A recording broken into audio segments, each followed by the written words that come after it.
देश भर के सभी वृद्धा, विधवा और विकलांग पेंशन धारकों को नमस्कार। साथियों, यदि आपके घर में भी वृद्धा, विधवा और विकलांग पेंशनधारी है तो आपका आज का ये वीडियो आपके लिए बहुत ही महत्वपूर्ण और खास होने वाला है। देखिए, वृद्धा, विधवा और विकलांग पेंशन धारकों के लिए एक बड़ी खुशखबरी निकल कर आ रही है।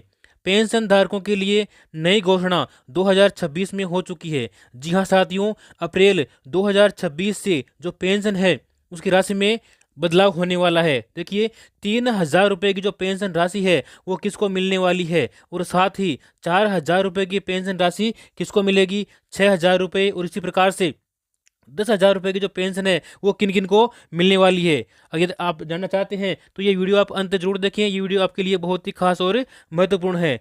लेकिन उससे पहले देखिए, क्या आपके मोबाइल पर भी ऐसा मैसेज आया है, यानी कि जिसमें लिखा हुआ होगा कि 3,000 रुपये मासिक पेंशन के लिए आप पंजीकरण करें, जल्दी रजिस्ट्रेशन करें। यदि आपके मोबाइल में ऐसा मैसेज आया है तो क्या वास्तव में ये मैसेज सच है या फिर फ्रॉड है। देखिए, आज हम आपको यहाँ पर पूरी सच्चाई A to Z बताने वाले हैं।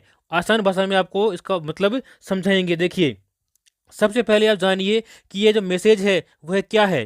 तो यह मैसेज सरकार की योजना से जुड़ा हुआ है।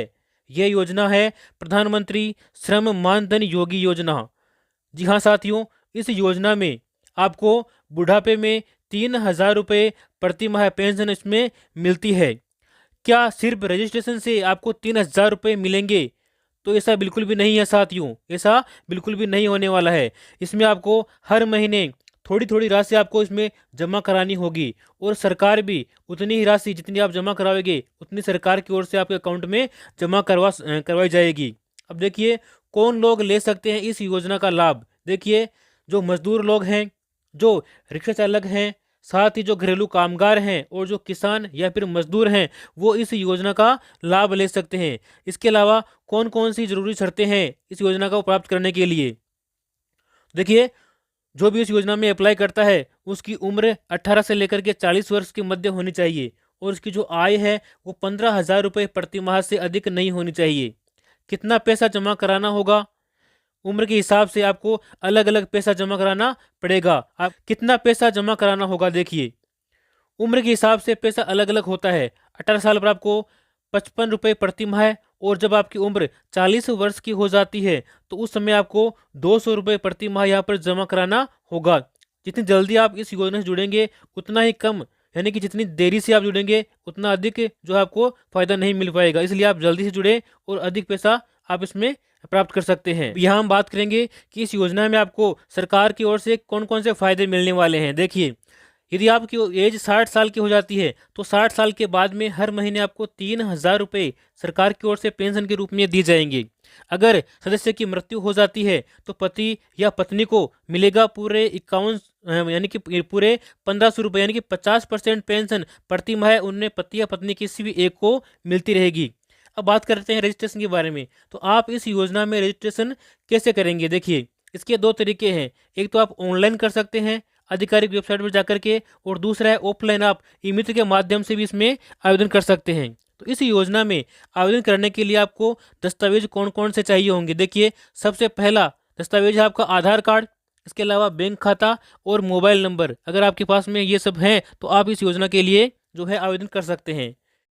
तो जो आपके मोबाइल पर मैसेज आया है तो क्या यह मैसेज सुरक्षित है। जी हाँ, यह मैसेज बिल्कुल असली है, लेकिन आप सावधान रहें। किसी भी फर्जी लिंक पर आप क्लिक ना करें, और साथ ही किसी भी प्रकार का OTP यदि आपके पास में आता है तो बैंक डिटेल आप उसको न दें और न ही उसको OTP बताएं। हमेशा ऑफिशियल वेबसाइट या फिर CSC सेंटर पर जाकर ही आप इसमें रजिस्ट्रेशन करें। आपको क्या करना चाहिए। देखिए, अगर आप पात्र हैं इस योजना में आवेदन करने के लिए तो इस योजना में जुड़ना फायदेमंद है। अगर आपको संदेह है किसी प्रकार का तो आप CSC सेंटर या फिर बैंक में पूछताछ करें, उसके बाद में आप इसमें आवेदन करें। अब एक महत्वपूर्ण बात देखिए, यह योजना बुढ़ापे की सुरक्षा के लिए है। छोटे छोटे निवेश से बड़ी पेंशन मिलती है। अगर आपके मन में अभी भी कोई सवाल है तो आप जरूर पूछ सकते हैं, क्योंकि 5 तारीख से वृद्धा, विधवा और विकलांग पेंशन धारकों को 4,000 रुपये, 6,000 रुपये और 10,000 रुपये आपके खाते में ट्रांसफर किए जाएंगे। इसके साथ ही अब जानिए कि 1 तारीख से लेकर के 5 तारीख के मध्य में किन किन को पेंशन यहाँ पर मिलेगी। तो आप यहाँ पे देख पा रहे हैं 4,000 रुपये की जो पेंशन राशि है वो किनको मिलेगी? वृद्धावस्था पेंशन, विधवा पेंशन, हथकरघा बुनकर, मछुआरा समुदाय, ताड़ी मजदूर, पारंपरिक कारीगर या कलाकार, इसके साथ ही कम आय वर्ग के जो अन्य सामान्य लाभार्थी हैं उनको 4,000 रुपये पेंशन 5 तारीख से मिलना शुरू हो जाएगी।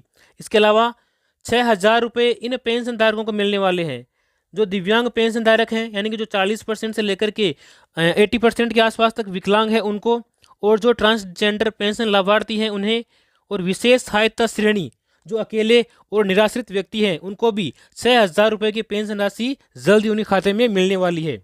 इसके अलावा हम बात करेंगे कि 10,000 रुपये की जो पेंशन राशि है वो किनको मिलेगी? तो जो गंभीर दिव्यांग हैं, यानी कि 80% से ऊपर विकलांग हैं उन्हें, जिनकी किडनी डायलिसिस मरीज हैं वो, और जो गंभीर बीमारियों से पीड़ित हैं, जो विशेष श्रेणी से पीड़ित हैं, उन्हें भी इस योजना का लाभ मिलने वाला है और 10,000 रुपये उनके खाते में भी ट्रांसफर होने वाले हैं। लेकिन यहाँ पर आपको एक ध्यान देने वाली बात है कि पेंशन की जो राशि है वो लाभार्थी की श्रेणी और पात्रता के आधार पर तय की जाएगी। सबको बराबर राशि नहीं दी जाएगी। जो लाभार्थी है उन्हें, और जो पात्र है उस पात्रता के अनुसार उनको राशि समय समय पर दी जाएगी।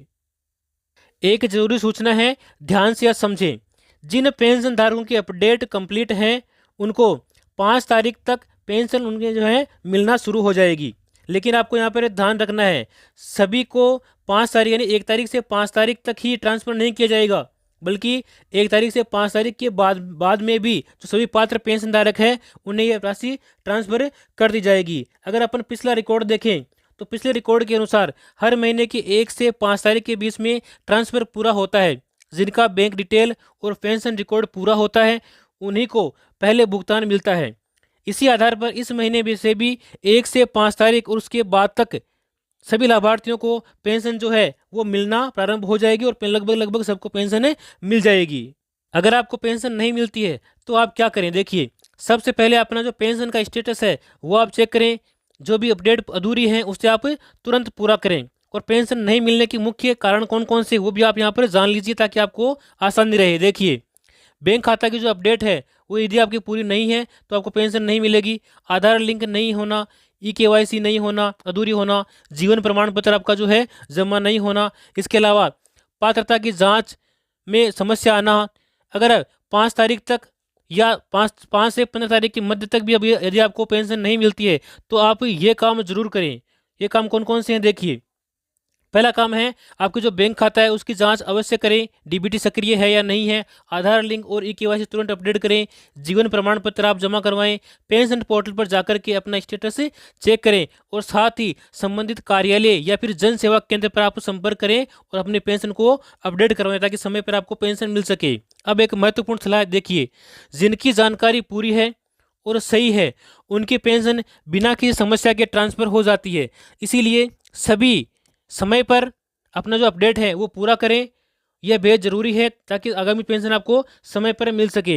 यदि आप चाहते हैं कि सभी महत्वपूर्ण जानकारी हमें समय पर मिलती रहे तो आप इस चैनल को सब्सक्राइब करें और इस वीडियो को जो भी पेंशन लेने वाले हैं उस तक शेयर जरूर करें ताकि वो भी अपने पेंशन समय पर ले सकें। मिलते हैं अपनी अगली वीडियो में, तब तक के लिए जय हिंद, जय भारत।